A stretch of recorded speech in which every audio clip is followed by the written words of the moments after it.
அலைக்கும் வரஹ்மத்துல்லாஹி வபரக்காத்துஹு. தர்மம் செய்வதில் தாராள தன்மை. அல்லாஹுடைய தூதர் ஸல்லல்லாஹு அலைஹி வஸல்லம் அவர்கள் கூறினார்கள், கஞ்சனுக்கும் தர்மம் செய்பவருக்கும் உதாரணமாவது மார்பிலே இருந்து கழுத்து வரை இரும்பாலான அங்கிகள் இந்த இரண்டு மனிதர்களை போன்றதாகும். தர்மம் செய்பவர் தர்மம் செய்யும் பொழுதெல்லாம் அவருடைய அங்கி விரிந்து விரல்களை மறைத்து கால்களை மூடி தரையில் இழுபடும் அளவுக்கு விரிவடையும்.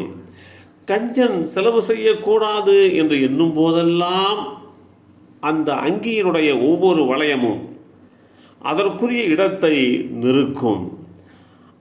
அவன் அதை விரிக்க முயன்றாலும் நெருங்கி இருப்பதை விரிக்க முயன்றாலும் அது விரியாது. இந்த செய்தி அபூ ஹுரைரா ரலியல்லாஹு அன்ஹு அவர்கள் மூலமாக அறிவிக்கப்பட்டு ஸஹீஹுல் புகாரியிலே 1444 என்ற எண்ணிலே பதிவு செய்யப்பட்டிருக்கிறது. அல்லாஹுடைய தூதர் ஸல்லல்லாஹு அலைஹி வஸல்லம் அவர்கள்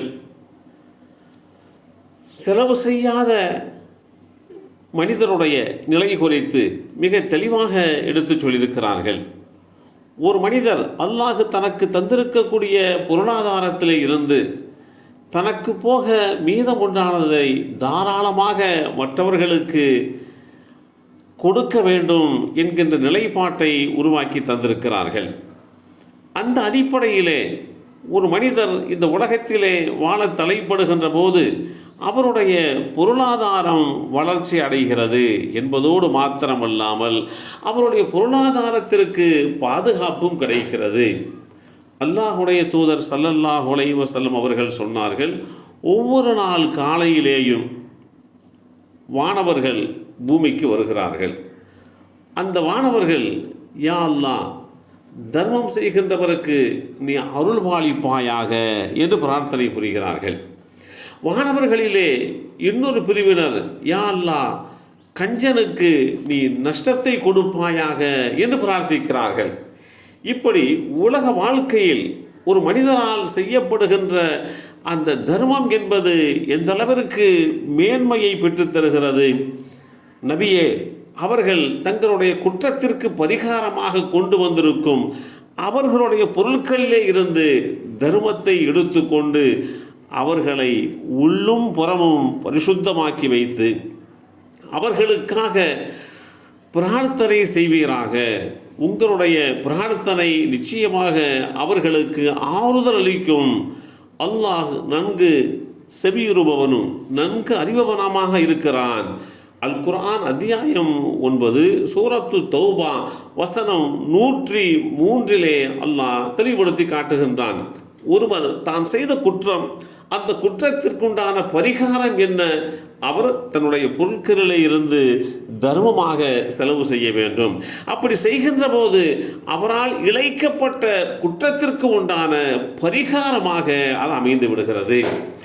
நீங்கள் செய்கின்ற தர்மங்களை நீங்கள் வெளிப்படையாக செய்தால் அதுவும் நன்மையானது.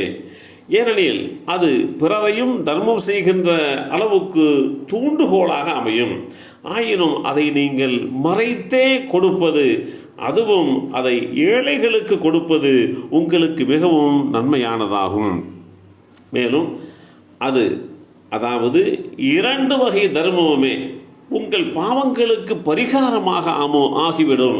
நீங்கள் செய்கின்ற வெளிப்படையான மற்றும் மறைவான தர்மத்தை அல்லாஹ் நன்கு அறிவான். அல் குர்ஆன் அத்தியாயம் 2 சூரத்துல் பக்ரா வசனம் 271 இந்த செய்தி தெளிவுபடுத்தப்பட்டிருக்கிறது.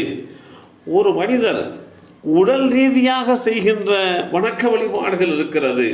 அதே போன்று பொருள் ரீதியாக செய்கின்ற வணக்க வழிபாடுகளும் இருக்கிறது. பொருள் ரீதியாக செய்யப்படுகின்ற இந்த வணக்க வழிபாடு என்று பார்த்தோம் என்று சொன்னால், நம்மை படைத்த இரட்சகனுடைய நெருக்கத்தை, அவனுடைய பொருத்தத்தை பெறுவதற்காக வேண்டி நாம் அவனால் கொடுக்கப்பட்டிருக்கக்கூடிய அந்த பொருளாதாரத்தில் இருந்து நாம் செலவு செய்வது, ஏழைகளுக்கு உதவுவது, இப்படிப்பட்ட பண்புகளை வளர்த்து கொண்டு வாழ தலைப்பட வேண்டும். அதுதான் சரியான வழிகாட்டு முறை என்பதை இஸ்லாம் தெளிவுபடுத்தி காட்டுகிறது. எல்லாம் வல்ல அல்லாஹு தாலா தர்மம் செய்கின்ற விஷயத்திலே தாராள குணமுள்ளவர்களாக நம்மையும் நம் சந்ததிகளையும் ஆக்கி வைப்பானாக. அஸ்ஸலாமு அலைக்கும் வரஹ்மத்துல்லாஹி வபரகாத்துஹு.